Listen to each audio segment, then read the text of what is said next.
Hello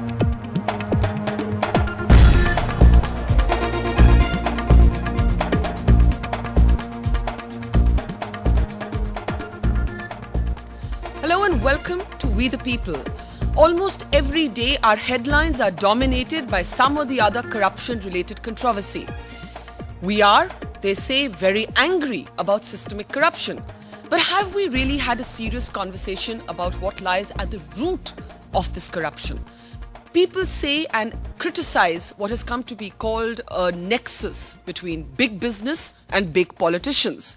But is any honest conversation about crony capitalism and the relationship between business people and politicians possible without tackling one fundamental question?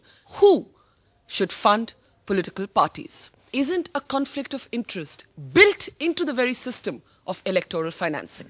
Let me start with Manish Tiwari, now our Minister of Information and Broadcasting. Manish, there appears to be a contradiction. One, all the political parties who agree on almost nothing else have ganged up to basically say that political parties should be exempt from RTI. Two, you have Rahul Gandhi making the proposal of state funding. You have the group of ministers adopting this proposal. But at the same time, you have a companies bill that talks about private funding. What's going on? Does this government support state funding, or does it support private funding, albeit in a more transparent manner?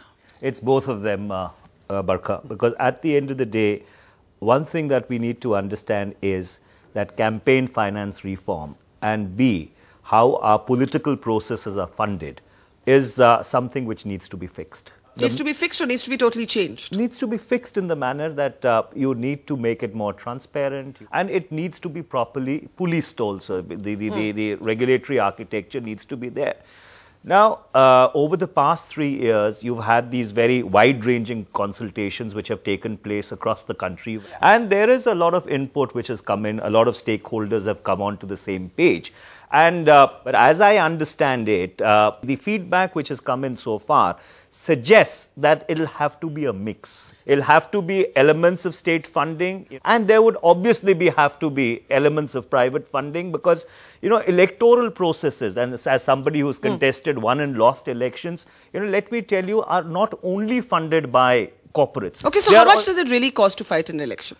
Well, let me tell you that... Honest answer, well, the unofficial answer. Well, let me tell you, it certainly is not what the prescribed limit is. So therefore, I think anybody who says that he's fought an election within the prescribed limit is really a superman.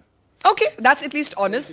So, Dhendra Kulkarni, you wrote in the Indian Express in your column that the relationship between business people and politicians was fundamentally necessary but frequently flawed. What is the ideal relationship between business and politicians? And if you have a system where most big business houses actually donate to one or the other of really the two big national parties, what space does that leave for smaller parties? What space does that leave for independent candidates?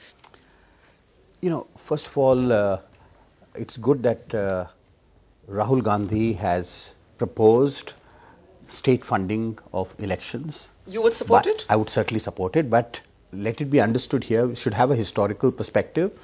You know, the first time in Indian politics, the idea of state funding of elections was proposed by none other than Atal Bihari Vajpayee and Lal Krishna Advani ji in the early 70s. In fact, and just before that, Indira Gandhi actually banned Atalji made the same point that Manish ji made, but he made it more dramatically. He told all parliamentarians that each one of us begin our parliamentary career by telling a lie to the nation, that we have spent only that much which is prescribed by the Election Commission, which is a lie. So let's create a system where our parliamentarians at least do not have to tell a lie to the nation.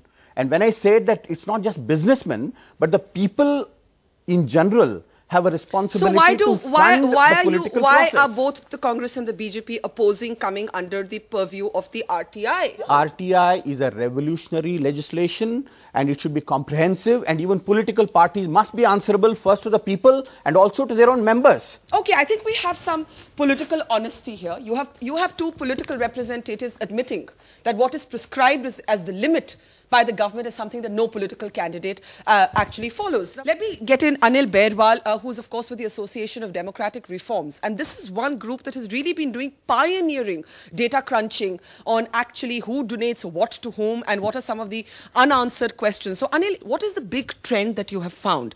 Apart from the fact, of course, that all major corporates donate to one or the other big political parties. Yeah, not only major corporates donate to one or the other parties, most corporates actually donate equally or in some proportion to all the parties.